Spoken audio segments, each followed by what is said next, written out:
Bien, vamos a ver ahora en este video otra forma de variar entonces el flujo magnético. ¿Cuál es la otra forma? La segunda forma. Vamos a suponer que B es constante y lo que cambia es el ángulo entre B y el área. El ángulo este que está acá, el producto escalar entre B y el área. El área también permanece constante. ¿Cuál es el ejemplo que podemos ver? Un solenoide grande, como está acá marcado, un solenoide y una bobina que gira adentro del solenoide. Fíjense el solenoide. El solenoide está arrollado, como si fuera estos solenoides que hemos visto, ¿no? ¿Sí?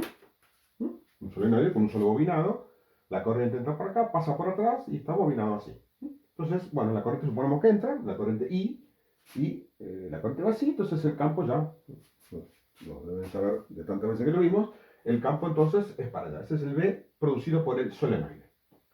Está todo rayado, por supuesto, ¿no? Yo acá lo seguí dibujando para poder dibujar la bobina. ¿Qué tenemos acá? Tenemos una bobina como esta, ¿sí? Como ya lo hemos visto, ¿sí? Que estoy suponiendo que acá la estoy viendo así, de frente, y acá la veo de costado, ¿no? Es la misma bobina, no es que son dos bobinas, lo dibujé a propósito en dos posiciones. Esta bobina está girando en un eje vertical, ¿sí? Vamos a suponer que es el eje, y la bobina gira así. Está girando en este eje, ¿sí? Con una velocidad angular omega, y vamos a suponer que esta velocidad omega es constante. Movimiento circular uniforme está haciendo la bobina, así, girando alrededor de un eje, como ven. ¿Qué va a pasar entonces? Hice, digamos, dos esquemas, en las dos posiciones críticas. Una sería cuando la bobina está así y otra cuando está así. Bueno, a 90 grados una de otra. ¿Qué pasa cuando está así? Fíjense que si marcamos los vectores, ¿sí? El vector campo es para allá, el vector área, ustedes saben cómo es una superficie abierta, de lo mismo para un lado para otro, no lo vamos a indicar ahora, no vamos a tener en cuenta eso.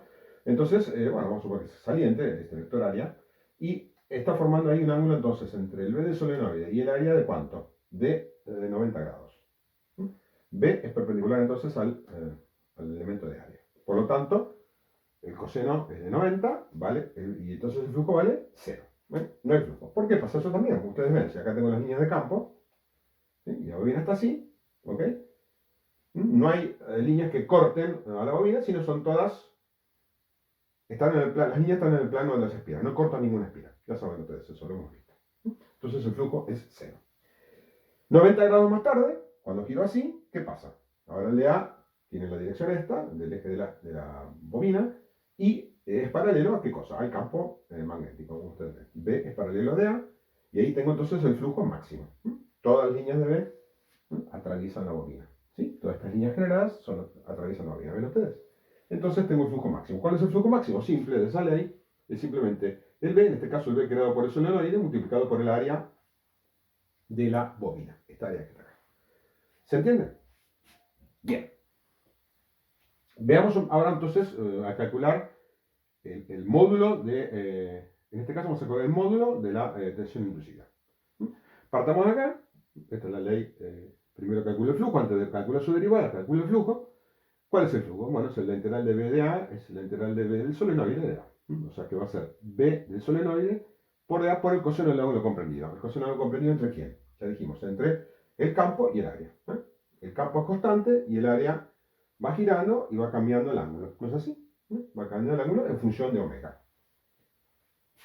Noten una cosa interesante. Yo voy a integrar ahora entonces, de hacer esta integral, en vez de poner θ, que es el ángulo que forma entonces, estoy suponiendo, el ángulo entre el área y el campo, va a ser simplemente por movimiento circular uniforme, ya lo hemos visto en física 1, es simplemente la velocidad angular por el tiempo, ¿no? No estoy considerando alfa inicial ni nada por estilos, o sea, perdón, el ángulo inicial ni nada por estilo, sino que simplemente es omega t, es un movimiento circular uniforme, sin aceleración angular, ¿ok? Entonces, es simplemente θ, el ángulo que barre, es función de omega t, ¿no? Nada más.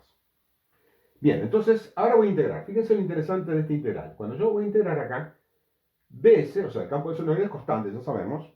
Si no varía la corriente es constante, todo esto es constante, el campo. Y coseno de omega t, lo saco fuera de integral. Ustedes dirán, bueno, pero está variando. Bueno, pero varía en qué función? En función del tiempo varía. Por lo tanto, respecto a la integral de área, es constante. ¿Se entiende? Estoy integrando acá, esta integral que es una integral en el área. ¿El tiempo cómo es? como estoy integrando en el área, el tiempo en un instante dado es constante. Entonces, omega t es constante en ese instante que estoy integrando. Por lo tanto, sale fuera de integral porque es otra variable, como ustedes ven, y me queda el b de solenoide por coseno de omega t por la integral de dA, que es simplemente el área de la bobina. Bien, ¿se entendió entonces? Noten que hago una integral en coordenadas, digamos, puede ser cualquier tipo de coordenadas, cartesianas, esféricas, lo que sean, pero son, digamos, de posición, no son temporales. Por lo tanto, esto es una constante desde el punto de vista de esa integral. Bien. Llego hasta acá a este punto que hago reemplazo del solenoide, como ya lo conocemos, por n mu 0 por i, por ejemplo, en este caso, ¿no? Ya lo vimos eso en un video anterior, cómo se produce el campo magnético de un solenoide, por a por coseno de omega t. Y ahora sí, una vez que ya calculé el flujo de B, ¿qué hago? Derivo. Y digo que la tensión inducida es la derivada del phi b respecto a t. ¿Sí? Entonces, todo esto es constante. Como ustedes ven, la densidad de enrollamiento, mu 0 y a, todo es constante. Y la derivada del coseno de omega t, que es igual a seno de omega t. Omega, seno de omega t. Omega, como es una constante, sale fuera del coseno y me queda el seno. Noten que acá hay un signo menos, por supuesto, hay otro signo menos acá, pero estoy calculando esto en módulo. Porque insisto, como esto no está, no hay un esquema acá de cómo están los conectores, no tiene sentido decir si la tensión es positiva o negativa. Siempre estoy usando módulo, lo dije una vez más, aunque en el libro aparece un signo negativo, ¿eh? Lógicamente, hay un signo negativo acá que después se va con este, pero eso no tiene nada que ver, porque esta forma es calcular solamente el módulo. Para calcular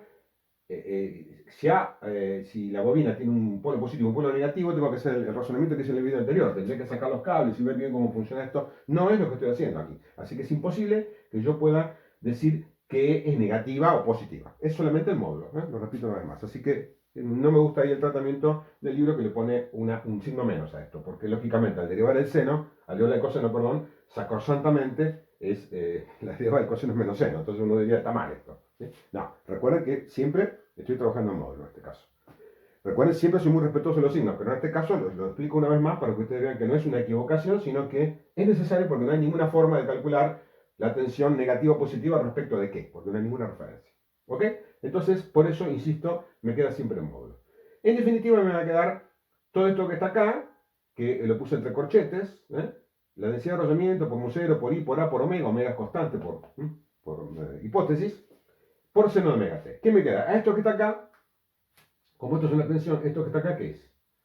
Lo puedo llamar la tensión máxima y seno de omega t. ¿Qué tengo acá entonces? Tengo una tensión alterna, como ustedes ven, he generado una tensión alterna senoidal. Decimos senoidal, puede ser cosenoidal, senoidal, de pasada, eso lo vamos a ver más adelante. Tiene forma senoidal. Entonces, esto es el valor máximo, ya no tengo ni espacio acá, pero ustedes se dan cuenta cómo es. Es una tensión de este tipo, senoidal, donde este valor, el valor pico, es el valor que yo llamé E sub m, el valor máximo de la tensión. ¿Sí? Es una tensión alterna senoidal. ¿Sí? Esto es entonces el principio básico del generador de tensión alterna, que se usa en toda la industria, por supuesto, para generar la tensión alterna que después es transmitida y después llega a nuestras casas y es utilizada para generar energía, normalmente transformada en energía mecánica o alguna otra cosa, o calor. ¿Ok? Este tema entonces lo vamos a ver en la última práctica que se llama justamente corriente alterna. Vamos a ver cómo se aplica, etcétera, etcétera. Por ahora lo que estamos viendo que es el principio básico del generador de corriente alterna. En realidad es el generador de tensión alterna. Pero en la jerga, cuando uno se refiere a este tema, habla uno de corriente alterna, en forma genérica. ¿Sí? No es que uno va solamente a estudiar la corriente, va a estudiar tensiones y otras cosas. Pero decimos generalmente, por conveniencia o por tradición, diría yo, corriente alterna. Entonces, eso lo vamos a ver más adelante, exactamente qué hacemos con esta tensión. Pero acá estamos viendo cómo la generamos. ¿Ok? En el libro tienen, en el ejemplo 29.4, tiene una figura un poco mejor, se ve un poco la bobina como tiene que estar conectada con unos colectores para poder, por supuesto, sacar externamente los contactos para poder obtener la tensión. Esto es muy esquemático, como ustedes ven. No me he hecho demasiado dibujo para no complicar demasiado, ¿sí? Pero ustedes lo pueden ver en el libro, en ese libro, en otros libros, en internet, bueno, cómo es, digamos, de forma física esto, ¿no? Cómo se obtiene, digamos, la tensión con colectores para poder permitir que la bobina rote y, por supuesto, se enganchen los hilos, los colectores, ¿no? Los alambres. Bueno, ¿quedó claro entonces?